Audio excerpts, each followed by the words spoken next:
Claude Gautran appartient à cette génération qui a milité pour la reconnaissance de la photographie d'auteur.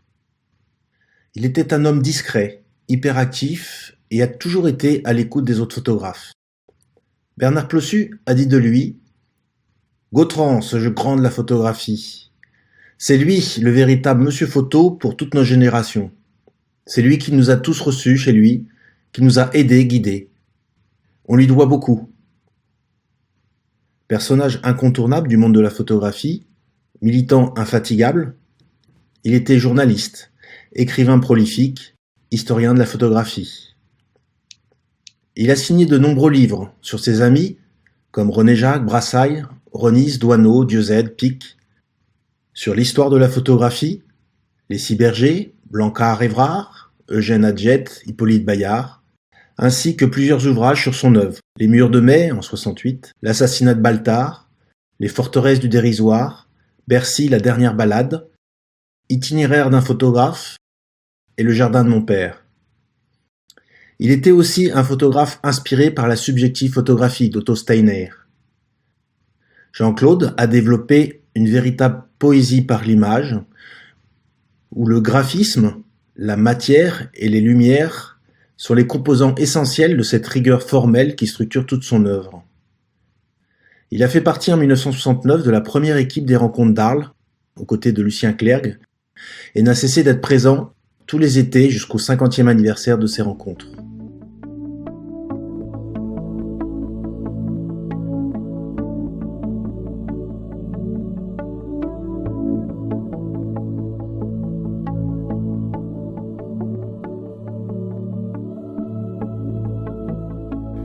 Une photographie peut suggérer n'importe quoi. La même photographie peut suggérer des choses différentes entre elle, vous et moi. On va pas la voir, on va pas la lire de la même façon. Donc l'objectivité, ça n'existe pas. C'est pas possible puisque ça passe par une subjectivité, celle du photographe. Donc une photo n'est jamais objective. Ça, c'est un leurre complet. Il suffit de la recadrer différemment déjà pour lui faire dire autre chose. Et il suffit de rajouter des mots pour lui faire dire autre chose que ce que lui a vu. Par exemple, la photographie, je ne sais pas si vous voyez que c'est, du mineur silicosé de Willy Ronis à Saint-Étienne. À travers derrière une fenêtre, on voit ce vieux mineur ridé, etc. Il avait passé ça à Life. Et Life a fait une légende qui contredisait tout à fait ce que Ronis voulait dire en montrant la dureté du matière du mineur et les résultats qu'il en restait sur des hommes encore jeunes, mais qui paraissaient maintenant. Et les autres, c'était une vision quasiment angélique, tu vois, de la vieillesse. Ouais, mais le Ronis n'a pas été d'accord du coup.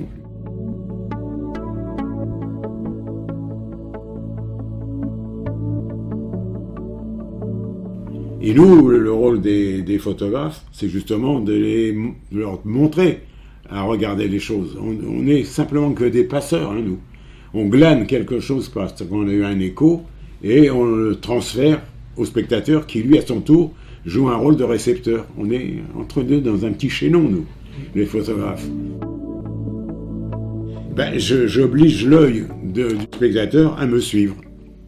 C'est-à-dire à regarder ce qu'il a vu, mais qu'il n'a pas regardé. Parce qu'il y a une sacrée différence entre voir et regarder. Et je dis souvent, les gens se voient, tout le monde voit, mais peu de gens regardent.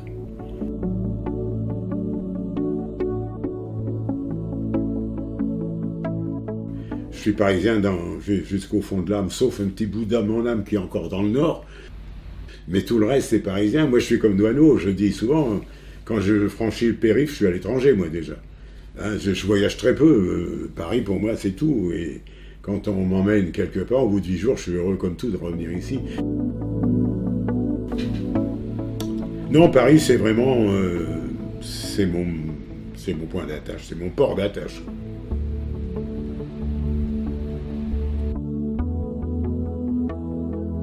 J'ai découvert les 2 bouquins de Otto Steinert, du professeur Otto Steinert, sur la subjective photographie.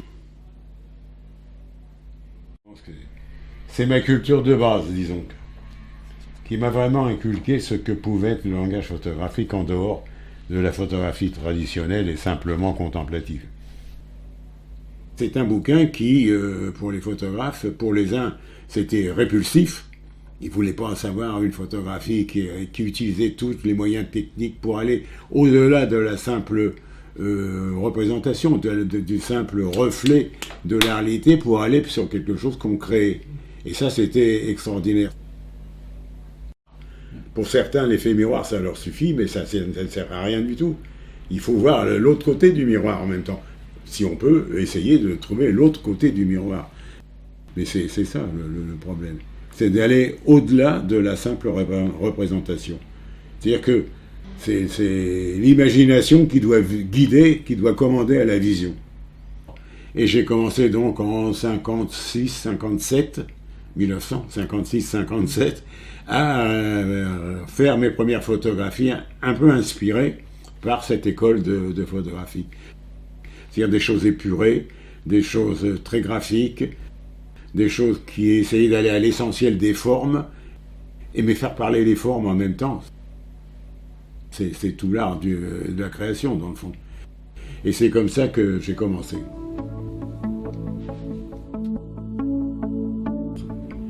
Et on verra dans cette suite d'images que j'ai faites, puisque j'ai travaillé énormément par série, contrairement à l'époque où c'était la photographie individuelle qui prônait. Moi, j'ai toujours dit à l'époque, non, une photographie, ça n'est qu'un mot, et plusieurs mots, c'est une phrase. Et moi, je veux raconter quelque chose, donc il me faut des phrases. Et c'est pour ça que j'ai eu l'idée de faire des séries complètes sur un sujet. C'est-à-dire pas une seule photo, mais tourner autour de lui faire rendre l'âme en quelque sorte, et aller au profond des choses pour vraiment signifier ce qu'il voulait dire.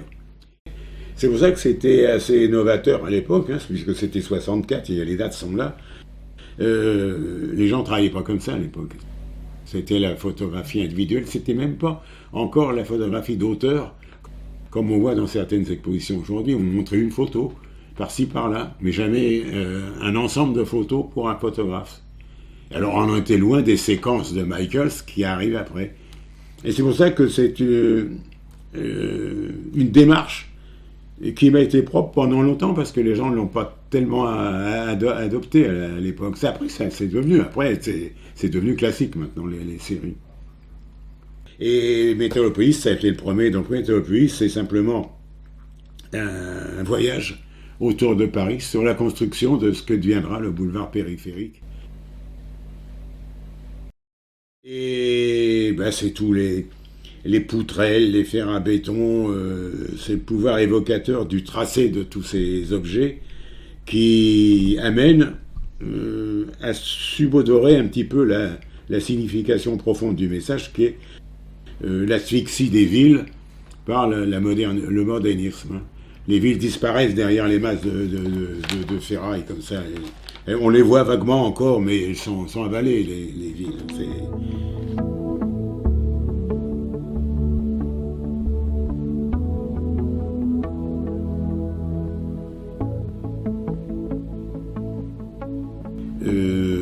Parce que les murs de mai, c'est les événements. J'étais dedans, donc c'était ma façon à moi de faire un reportage sur mai 68. Comme je ne photographiais pas les gens, j'étais en manif, je ne pouvais pas faire des manifs et photographier les gens, moi je ne pouvais pas. Je photographiais les affiches, les graffitis, le langage des murs. Et le langage des murs, ça se rapproche un peu à ce que je ferai par la suite, d'ailleurs, ça c'est très rigolo. Effectivement, j'ai fait cette grosse série qui a été publiée tout de suite après, je crois, à la fin mai 68, oui, à la fin de l'année 68. Et un petit nombre d'exemplaires, puisque on n'avait pas d'argent, c'est toujours pareil. C'est nous-mêmes qui l'avons imprimé, etc., grâce à un copain imprimeur. Mais ça a été épisodique, mais en quelque sorte, malgré tout, c'était épisodique, mais ça reflétait un peu mon tempérament. On parlait tout à l'heure de militantisme, disons de personnes un peu engagées, sur certains thèmes qui m'ont toujours déclenché une colère. J'étais très très coléreux, immédiatement. Et ça, mai 68, c'était fabuleux. C'était l'extériorisation de tout un ressentiment de toutes les réclamations qu'on pouvait faire. Et puis, donc on peut chevaucher, et 68, après 71, il y a un autre élément qui m'a fait encore bondir et prendre mon appareil, c'est la démolition des Halles de Baltard. 3 ans après, quand j'ai su qu'on voulait les démolir, puisqu'ils étaient vidés depuis 1969, ça a été Rungis, elles avaient été vidées de leur contexte naturel, mais c'était devenu un forum, un vrai forum, alors pas comme celui des Halles, un vrai forum extraordinaire, où dans ces bâtiments désaffectés, dans les pavillons, il y avait 12 pavillons désaffectés, se passait une vie artistique et culturelle faramineuse. Il y avait du théâtre, Orlando Furioso, par exemple, a été joué là-dedans, il y avait des expositions de Picasso, c'est pas n'importe quoi. Le salon d'automne, il y avait le salon du livre, il y avait même une piste de ski artificielle, mais il y avait du catch, il y avait du cinéma, il y avait de tout. C'était extraordinaire. Et puis brusquement, en 71, on apprend que ces choses-là que nous, on pensait qui allaient perdurer, c'était chouette de se retrouver tout ça à Paris. On apprend que ça allait être démoli. Alors immédiatement, là aussi, les riverains et les Parisiens ont fait des manifs pour protester. Ça n'a servi à rien d'ailleurs. Et moi j'ai dit, non Dieu, mais c'est pas possible de démolir des trucs pareils. Parce que la beauté de cette architecture métallique du 19e siècle, on la voyait pas quand il y avait le marché. Il était surchargé d'un tas d'éléments, on voyait pas vraiment l'ossature des choses. Quand ça a été vidé, c'est là on a vu les lignes architecturales des choses, on s'est dit, mais c'est invraisemblable de démolir ça. D'autant que ça pouvait servir à une maison de la culture à plusieurs étages, alors qu'il n'y en avait pas. Donc, je me suis dit, allez, je prends mon appareil et je vais aller photographier ce que je peux encore photographier. Donc, j'ai photographié les bâtiments désaffectés.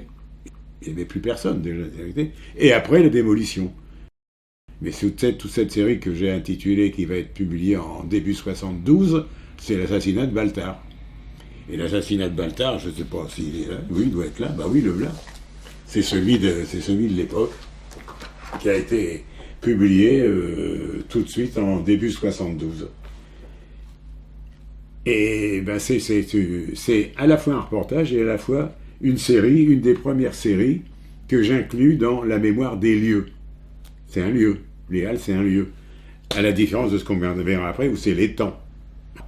Donc ça, c'est une première série qui a été déclenchée aussi par un coup de colère encore, par un refus de disparition des choses.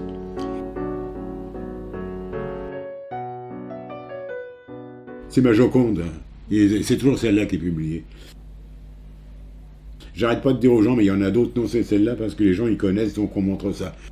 Comme quoi, l'utilisation, ils cherchent pas beaucoup dans leur... C'est connu, alors on montre ce qui est connu.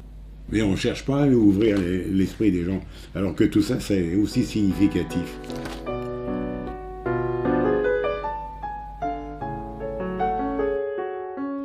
« 68, oui, il y avait cette série aussi. Mais cette série, c'était intéressant parce que c'est l'ossature de la série pure, telle que je l'avais conçue tout à l'heure quand je parlais d'un poème d'image. Et ça, pour moi, c'était vraiment un poème d'image, en le sens que ce galet qui est là, le voilà, le galet, tel que je l'avais trouvé sur une grève. Après, je lui ai fait voyager, j'ai créé autour de lui un monde qui, pour moi, était la jeunesse du monde. Et je me suis acharné à faire disparaître, sans trucage, uniquement à la prise de vue, tout ce qui pouvait inclure un signe de la civilisation actuelle. Il n'y a pas de poteau électrique, il n'y a pas de ligne de téléphone, il n'y a pas une voiture, il n'y a rien. C'est vraiment le monde pur, dur, tel que ma petite tête avait conçu qu'il devait être à l'époque. Et tout ça, c'était à la fois un ode à la matière, et Weston n'est pas loin non plus, là, parce que c'est vraiment la matière pure qui est là. C'est beau comme un Brancusi. Je l'ai encore, le galet, d'ailleurs.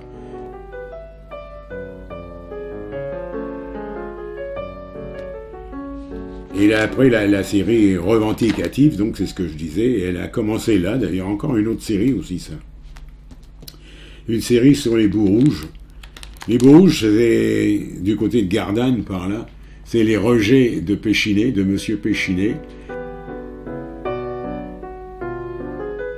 qui aujourd'hui encore sont rejetés maintenant en Méditerranée, qui à l'époque étaient rejetés dans une vallée qui était derrière l'usine et qui a comblé complètement la vallée. Alors, voilà, et voilà l'évolution de la vallée en fonction des trucs. Donc ça, c'est encore un truc écologique avant l'heure, mais déjà revendicatif chez moi. Encore pareil, ça c'est Vassilières. Vassilières, qui est un lac de barrage dans le Limousin, pas loin de Limoges. Donc c'est une vallée qui a été condamnée pour l'édification d'un barrage hydroélectrique. Et ça va de soi que ça a supprimé un village entier, etc.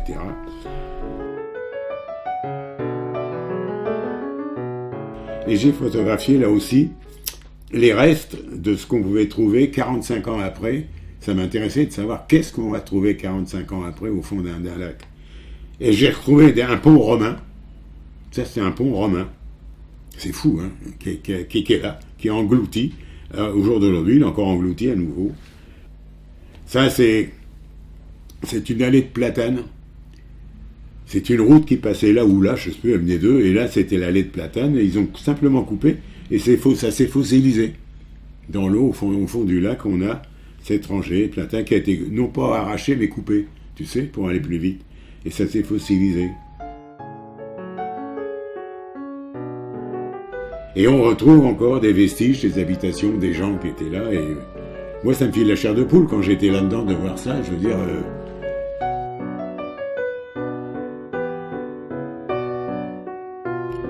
Et puis ça, après, c'est Bercy, encore un truc revendicatif. Ça allait être démoli, Bercy. Encore le vieux Parisien que je suis, encore bondi en disant c'est pas possible. Ils vont pas nous démolir le seul village encore qui existait du 19e siècle, pur. Hein, quand il avait été rassemblé par Thiers. Quand il a rassemblé les communes autour de Paris pour faire le Paris, Bercy, c'était une commune.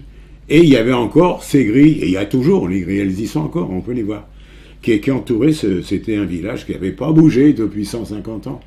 Oui, 150 ans, oui. Et je lui dis, c'est pas possible. Donc là aussi, j'ai été photographier ce que je pouvais trouver encore de Bercy, et après, j'ai suivi la démolition. Bon, c'était tout un univers, ça aussi, assez extraordinaire, quoi. Et là aussi, c'est la mémoire des lieux. C'est un lieu, Bercy, c'était un lieu, c'était typiquement un périmètre de Paris privilégié, en quelque sorte, par son activité, qui était une activité de vin, de marchand de vin. Donc, d'ailleurs, on ne pouvait pas y rentrer facilement. Il y avait un octroi à chaque porte. On ne pouvait pas rentrer comme vous voulez. C'est pour ça que ça avait été privilégié, que ça n'avait jamais bougé. Pas un pavé n'avait bougé là-dedans depuis sa création. Et bon, on arrive à s'infiltrer quand même, parce qu'un photographe, ça s'infiltre toujours partout. Donc je suis arrivé quand même à le faire, c'était bien.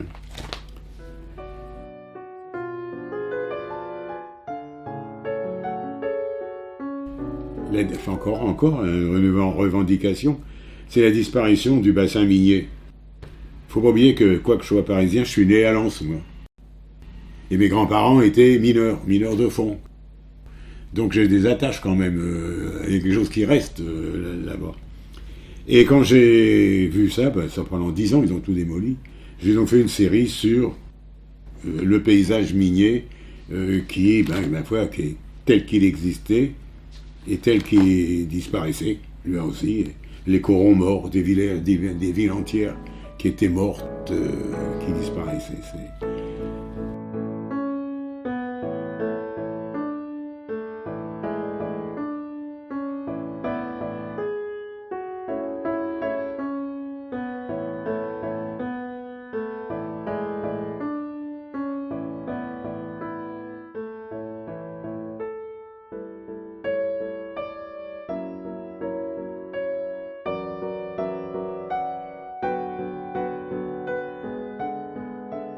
Et ça, voilà.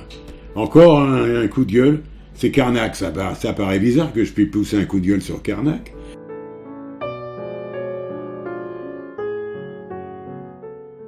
Mais moi, j'avais l'habitude de Carnac de m'y promener, parce que c'était fabuleux. Carnac, c'est magique. Hein.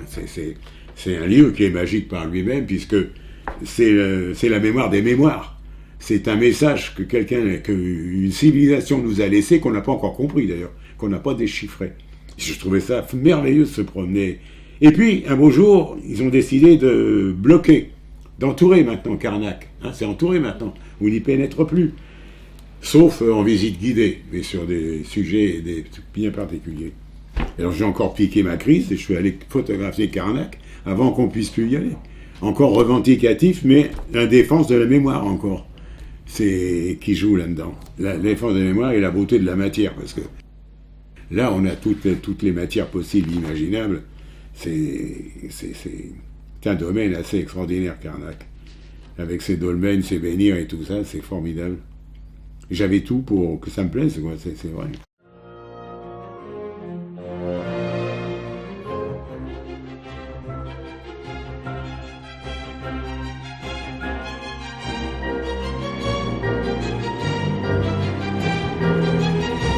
Ça, c'est le deuxième volet de la mémoire, c'est la mémoire du temps.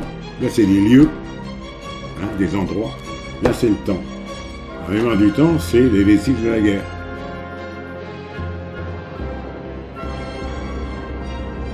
C'est tout un périple qui a duré 4 ans, 4-5 ans, le long des côtes de France,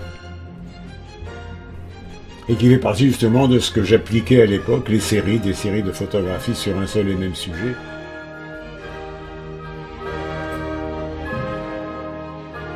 La dune du Pilat, c'était un lieu assez extraordinaire qui doit plus exister d'ailleurs, comme beaucoup de mes photos n'existent plus. Ce qui leur donne justement un relent de mémoire des temps. C'est en train de s'engloutir comme toutes ces réalisations là qui vont disparaître petit à petit, chacun à leur tour, mais d'une façon différente. Engloutis, brisés, cassés, voilà comme ça par exemple. Brisés en deux en dépit de leur solidité de béton. Mais ça prouve que le temps ne résiste pas à l'action de la nature qui reprend toujours le dessus. Petite leçon d'humilité pour nos dirigeants.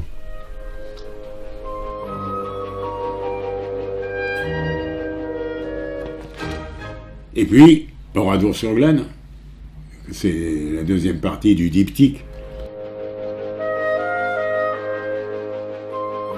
On sait tout de suite de quoi il s'agit, ce qui s'est passé et ce qu'il en reste, qui a été conservé, donc voilà, c'est une mémoire debout, mais disparue.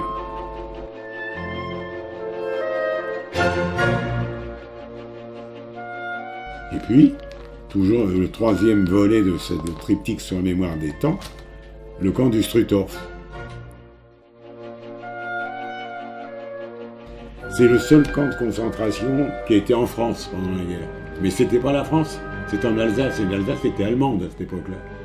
Donc c'est le camp qu'ils ont fait à côté de Schirmeck, par la Colmar-Schirmeck, tu vois.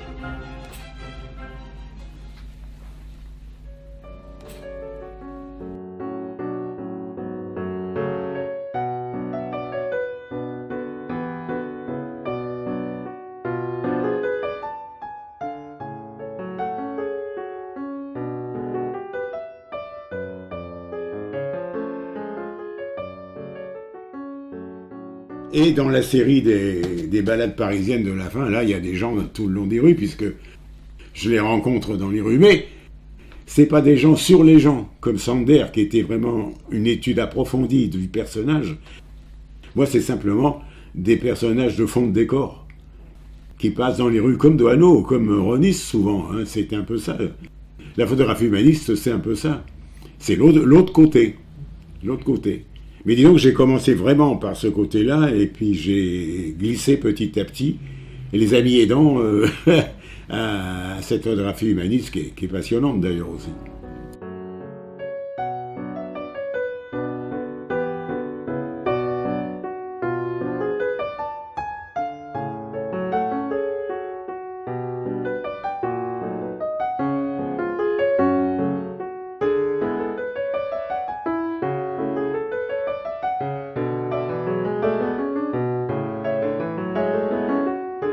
Voilà, tout ça, c'est Paris qui n'existe plus non plus d'ailleurs. Hein. Les trois quarts de ces coins-là n'existent plus non plus. Ils sont disparus. Mais là, par contre, il y a des gens. Hein. Je disais tout à l'heure, ils ne sont pas toujours des gens, mais il y a des gens là.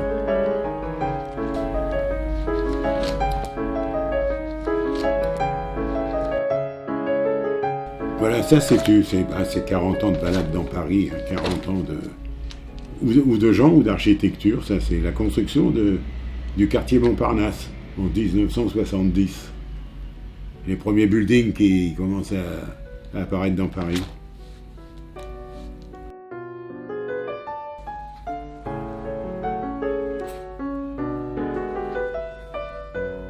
Il y a toujours un côté très graphique dans toutes ces images, dans toutes les séries. C'est une constante un peu. Hein,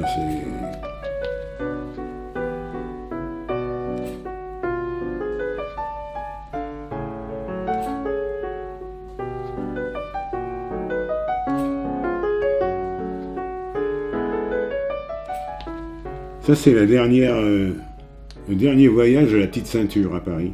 La Petite Ceinture, c'était un chemin de fer qui entourait Paris. Et ils avaient fait une sortie d'honneur en quelque sorte. C'était le dernier voyage qu'on a fait. C'était en 91, hein, c'est pas si vieux que ça. Hein.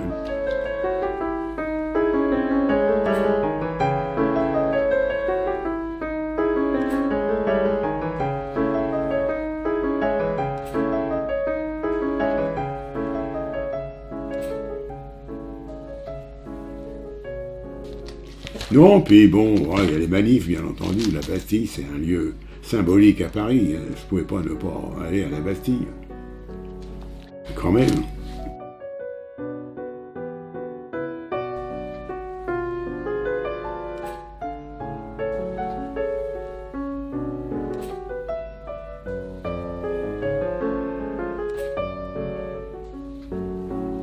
Alors c'est pareil, tu vois, c'est des quartiers qui ont disparu, tout ça, hein, qui n'existent plus. Comme quoi, heureusement que la photographie existe. Ça, c'est Belleville. Le haut de Belleville, le bas de Belleville.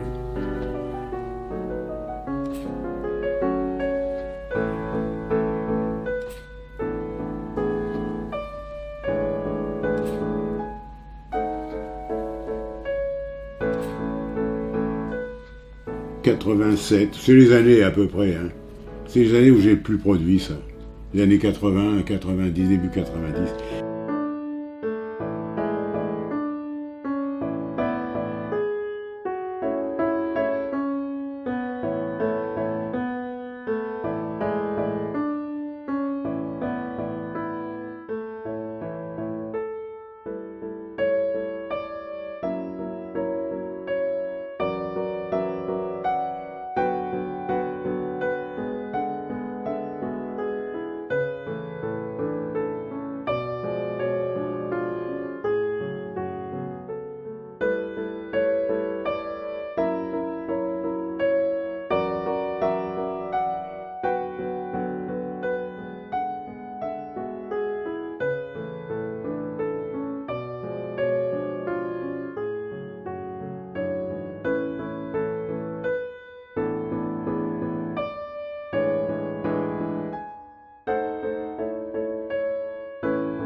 Et après, j'ai beaucoup moins produit pour la simple raison que, à partir de 1980 à peu près, j'ai écrit de plus en plus. Je me suis lancé dans les bouquins et je pouvais pas être avec mon stylo devant un bouquin et avec mon appareil photo en train de photographier dehors. Donc il y a eu un ralentissement de la production photo après les années 80 que je regrette un peu maintenant, mais pas trop, parce qu'il y a les bouquins qui sont là, c'est chouette aussi un bouquin. Alors,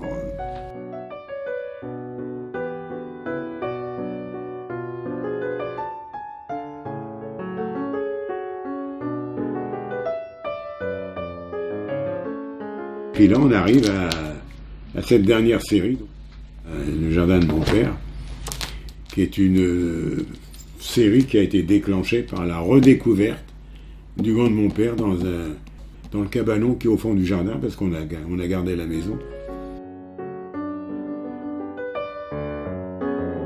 Et ça m'a flanqué un choc de voir ça, comme si c'était vivant. Il y a quelque chose de vivant là-dedans. Et je me suis dit, mais ça représente lui et plus lui, les choses qui sont là et qui se délitent, on voit bien. Et je me suis dit, il faut que j'illustre ça. Et je suis reparti dans une série où, en utilisant sur 2 mètres carrés, tout a été fait sur 2 mètres carrés. Là. Les fruits du jardin, qui sont le sien, une série d'images de choses qui sont en train de disparaître. Quoi. Ça se dilue, ça se flétrit. C'est pas encore disparu complètement, mais on sait que ça va disparaître. C'est inéluctable, tout ça va disparaître, mais c'est encore là. Et je trouve que c'est l'équivalent de ce qu'on appelait les vanités, en peinture flamande surtout. C'est un peu ça. Hein. On arrive à une symbolique particulière de la série. Et ça, c'est la dernière série, mais c'est toujours une série, comme quoi, 60 ans après, je fais encore des séries.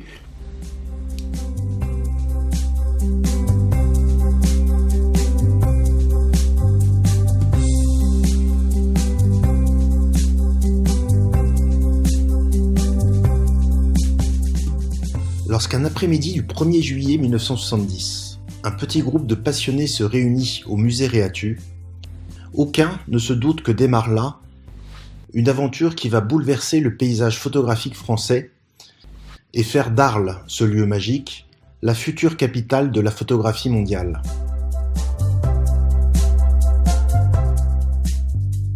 La première, disons, accalmie, la première lumière qu'on ait vu arriver, c'est 1970, avec la création d'Arles.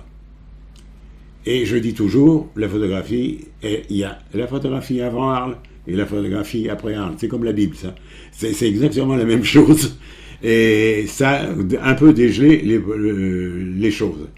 Parce qu'avant, dans les années 60, la photographie n'existait pas. Par exemple, c'est très simple. Et il y a une ligne au ministère de la Culture, il y a un département photographique maintenant. Il n'y avait pas ça. La photographie, où on la mettait? Le ministère de la Culture à l'époque, ils disaient, non, c'est un art mécanique, nous, on n'en veut pas chez nous. Ah bon. Alors, ministère de l'Industrie, non, c'est quand même un peu artistique, on n'a pas ça chez nous. Alors, on l'a mis, et c'est vrai ce que je vous dis, on l'a mis au ministère de la Jeunesse et des Sports. C'est là qu'elle était, la photographie, à cette époque-là. Ouais, l'intérêt que ça prouvait chez les gens. Parce que, la première chose, tiens oui, ça aussi c'est marrant, la première évolution qui s'est faite, c'est déjà Lucien Clerc qui l'a créé à Arles, en arrivant à demander à Jean-Maurice Rouquette, le conservateur du musée Réatu, d'ouvrir un département photographique. Et comme il n'y avait aucune photographie au musée Réatu, les Romains n'en faisaient pas, donc il n'y en avait pas, il a demandé à ses copains d'envoyer des photos. Ça a été le premier fonds du Réatu. Et alors, je vais encore vous citer un truc qui est invraisemblable. Quand on a annoncé qu'il allait s'ouvrir d'un département photographique au musée Réatu, on a vu dans un journal local, je sais pas, comment dirais-je, cette proclamation. C'est profaner un musée des Beaux-Arts que d'y faire rentrer un art de reproduction. Ils ont écrit ça à l'époque.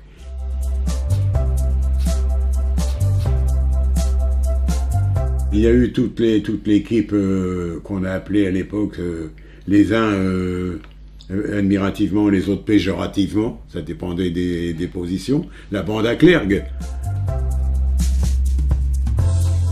C'est ce qu'on appelait à l'époque la bande à Clergue. La bande à Clergue, c'est les premiers qui ont fait Arles. C'est Sud, Bruyat, Lucien. Oui, tout ça, c'est des gens que j'ai connus et que je voyais souvent et qui venaient ici ou j'allais chez eux.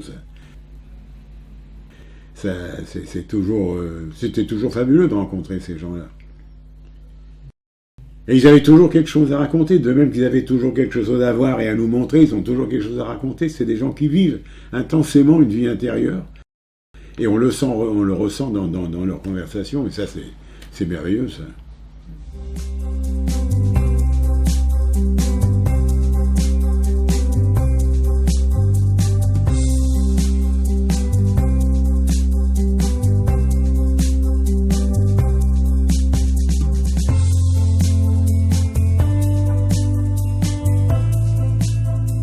À partir du moment où un festival comme Arles, c'est lui le premier qui a fait venir des photographes américains, que nous on ne connaissait pas.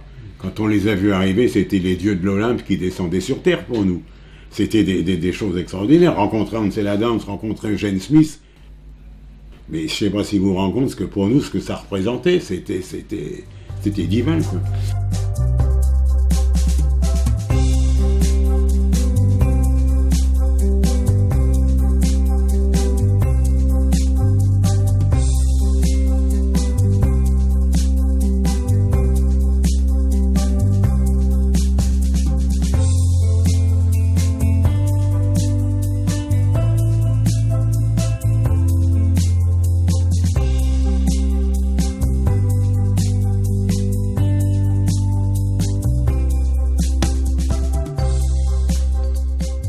Et c'est Lucien aussi qui a encore fait un boulot énorme, parce que Arles lui a permis de rassembler les deux catégories. Les reporters photographes, par exemple, au tout début, se sont refusés complètement à venir à Arles, parce qu'ils disaient « Arles, c'est un super photoclub élitiste qui ne nous intéresse pas ». Et puis, ils n'ont pas voulu venir. Cartier a refusé de venir. Jusqu'au jour où Lucien Clergue, ayant invité Ansel Adams à être l'invité d'honneur des 5e rencontres d'Arles en 1974, celui-ci a accepté et à son tour a téléphoné à son ami Brassailles en lui disant « Mais viens donc me rejoindre en Arles ». Et ça a dégelé. Eugene Smith est venu l'année suivante, monsieur Eugene Smith. Et après Gibson, Friedlander, tous ces gens sont venus.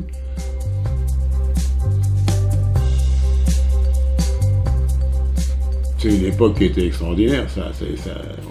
Non, les premières années, c'était le temps des copains, c'est ce que j'ai écrit dans mon bouquin, là. C'est le temps des copains, c'était ça. En 70, par exemple, la première année, il y avait une soirée au festival, c'était une seule soirée. Et cette soirée se passait dans la salle de mariage de la mairie. Donc on était une centaine, quoi, à peu près, et à être présent dans ce truc-là. Et puis, la deuxième année, ça s'est passé dans la cour du Réatu. Agrandissement, déjà, c'était noble pour nous, la cour du Réatu. Et puis là, on s'est quand même retrouvé à pas mal de gens, parce qu'ils avaient entendu parler un petit peu des rencontres précédentes, encore que les rencontres précédentes ont intéressé qui, à l'époque? La presse photographique. Il y a un seul type qui a écrit un article sur Arles 70, c'est moi, dans Photo Revue. Pas un journal n'en a parlé à part moi. Donc je vais vous dire que l'intérêt était loin. Les revues, c'était des revues de matériel, à l'époque. C'était essentiellement pour vendre du matériel. Donc c'est de bouche à oreille que le temps des copains a jonglé. La preuve, entre Brassailles et Adams, c'est le temps des copains. C'est grâce à cette amitié qu'on a eu l'un et l'autre. Donc ça, c'était important. Moi, je me rappelle de certaines des premières rencontres là à Montmajour, je sais pas, vous connaissez Montmajour, la grande salle dans Montmajour qui est énorme. Il y avait un repas de plus de 1000 personnes. Tout le monde était invité. Tous ceux qui étaient là présents, connus, pas connus, simples visiteurs ou pas, ils étaient invités en payant leur quote-part de repas. Et donc on côtoyait sur une table Brassailles et Lartigue et Cartier-Bresson, ils étaient sur une table là. Et alors, moi j'étais avec Dieuze et autres là. Tout le monde était là. C'était vraiment quelque chose d'extraordinaire.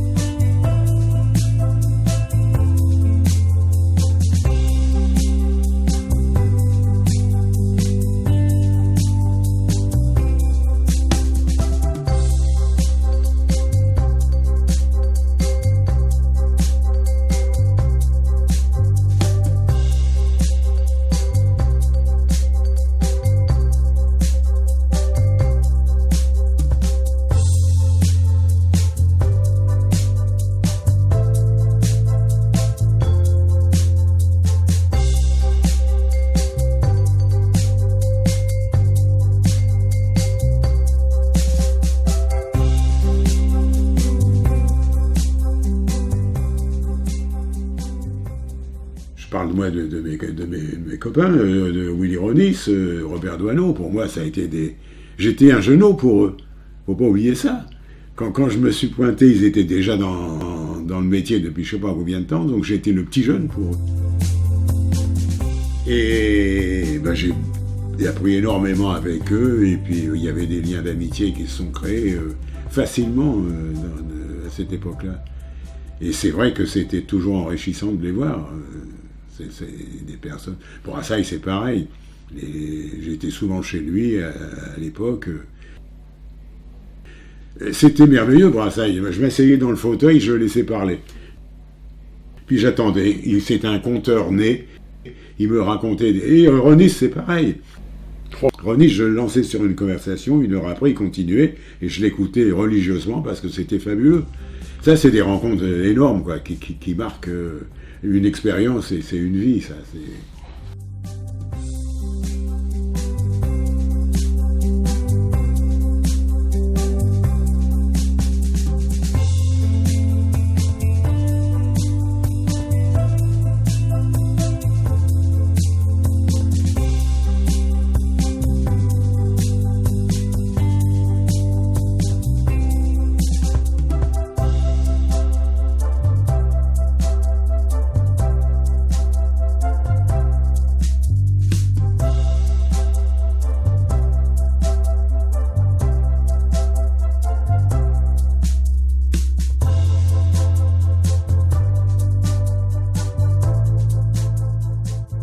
Cette année, c'est la 50e année où je vais à Arles. C'est toujours intéressant de découvrir la photographie d'aujourd'hui. Ce que Clergue et les rencontres d'Arles ont fait pour la photographie appartient désormais à l'histoire. Les rencontres d'Arles, c'est à la fois une liste impressionnante de maîtres de l'image venus de tous horizons, de nombreux étudiants revenus ensuite comme invités, des amitiés sincères nouées au fil des années, une foule de projets d'exposition et de livres ébauchés au gré des rencontres et des soirées. Les rencontres ont contribué à donner à la France une place majeure dans la vie de la création photographique mondiale.